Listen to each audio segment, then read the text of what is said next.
I'm going to tell you the 7 lies with dyslexia and what the truth actually is.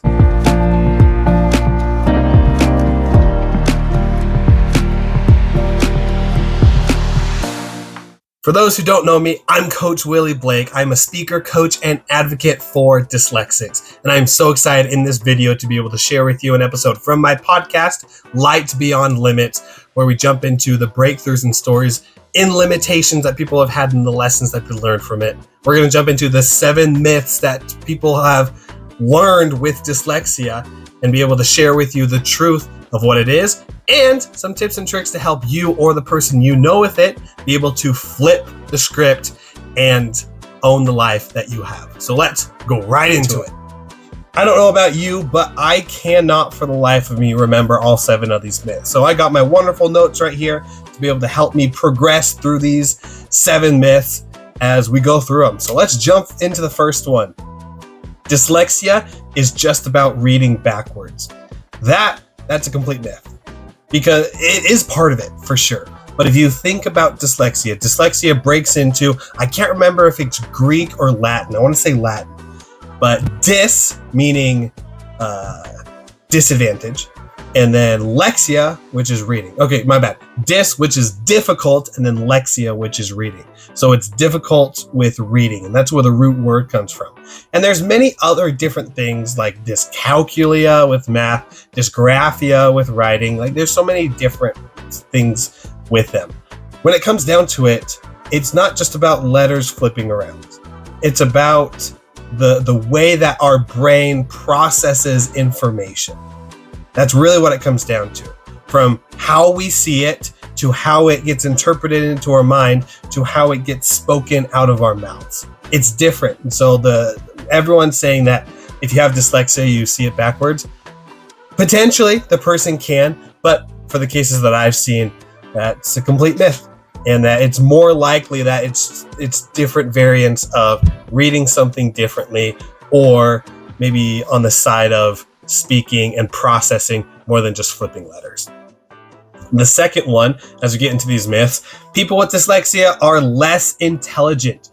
That is completely false because dyslexia has nothing to do with intelligence.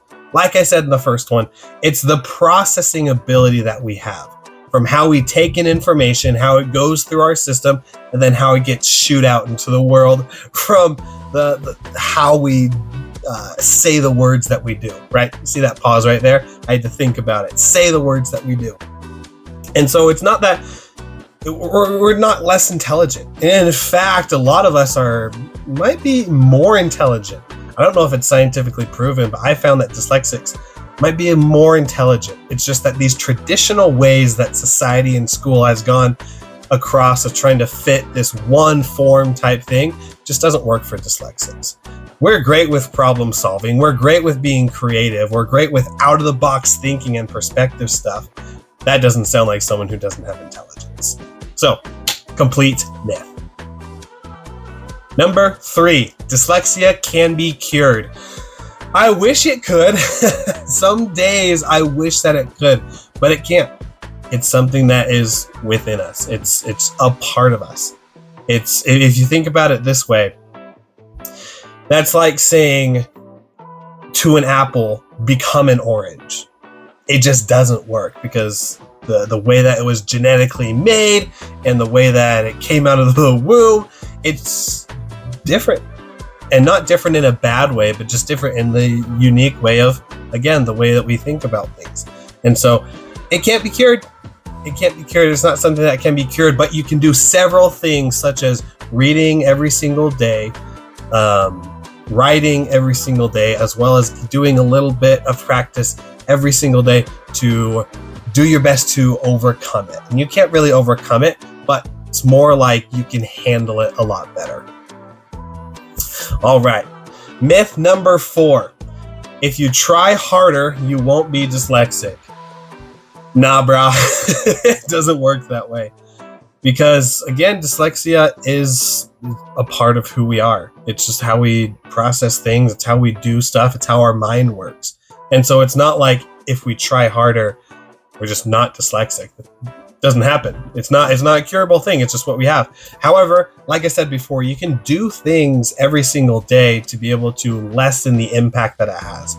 I know that I struggled with reading and writing when I was in grade school, to where I would read so slow. I hated speaking in front of the class and trying to read a book. And at the end of sixth grade, at the end of each day, we had to write a paragraph of what we learned that day.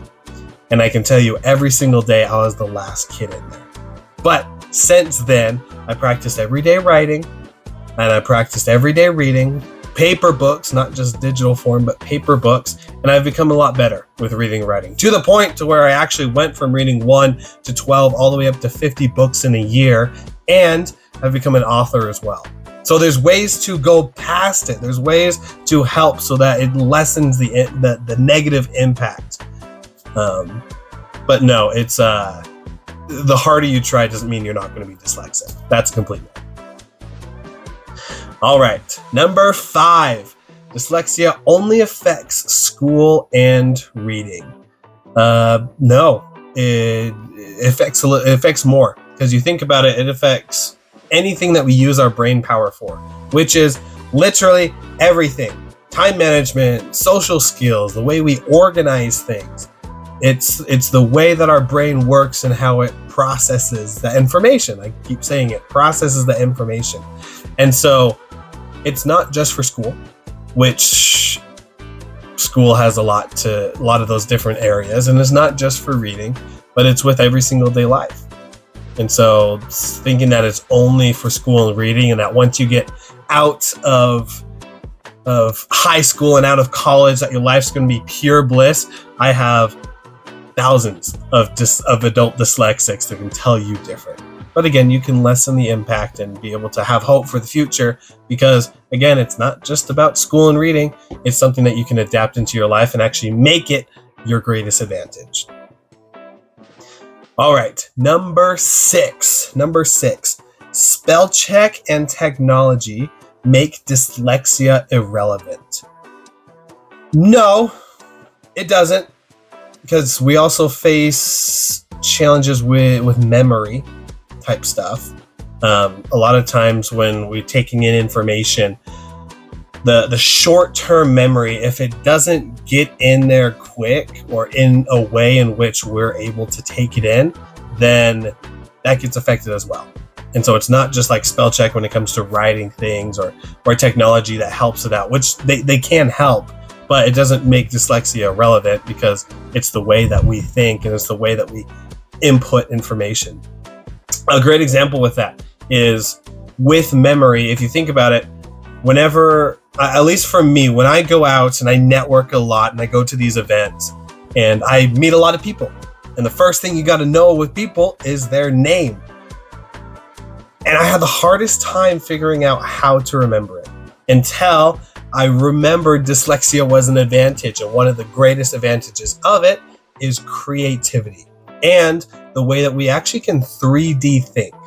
Some people think of just like in picture form. Some people think of words. Dyslexics, a lot of us can like 3D think. And so whenever I'd meet someone, let's say his name was Mark, instantly in my head, within 7 seconds of hearing the name, I would visualize the person, Mark, and have a check mark on his head.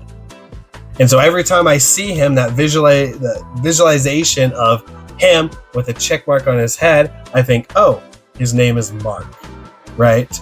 And it's a silly way. It's a silly way of doing it, but it's what works for me and can hopefully work for a lot of you. But that's just one of the great advantages of it. But back to that sixth myth of spell check and technology make dyslexia irrelevant. It doesn't make it completely irrelevant. It can help. It can definitely help with ChatGPT and Grammarly and spell check, but not irrelevant. And for the last one, the 7th one, you can spot dyslexia easy. You know, if I could spot dyslexia easy, that would make my job a lot easier, because I do dyslexic coaching for entrepreneurs and professionals to help them not just cope with dyslexia, but to win with it by creating a plan and taking action towards the next level they're looking for. And so if I could go out and just know who is dyslexic, then it would be so easy to be able to find clients as well as find individuals to jump into the community and to help them out. But unfortunately, that's just not the case. You might see someone struggling with reading. That doesn't mean they're dyslexic. You might see someone struggle with math. That doesn't mean that they have dyscalculia. It's something that's hard.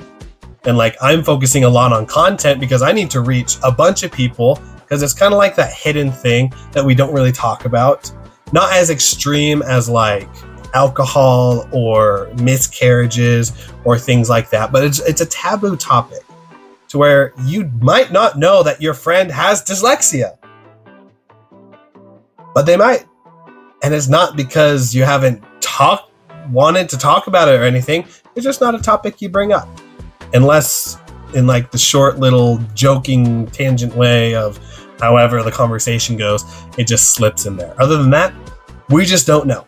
And so the myth that you can spot dyslexia easy, it comes in so many different ways of reading, writing, speaking, and spelling, and math, and flipped words, and processing, and organization, and communication. Like, there's so much that goes into it. Absolutely not. You can't just tell based off of an interaction right off the bat if they have dyslexia. And there you go, so, the 7 myths with dyslexia. I actually want to hear from you. What is a myth that you've heard with dyslexia? Drop it in the comments below. Super excited to read about it. Until next time, remember to like, subscribe, and hit that bell icon to be able to get notified with the other videos that are coming out. And I'll see you on the next one, Achievers.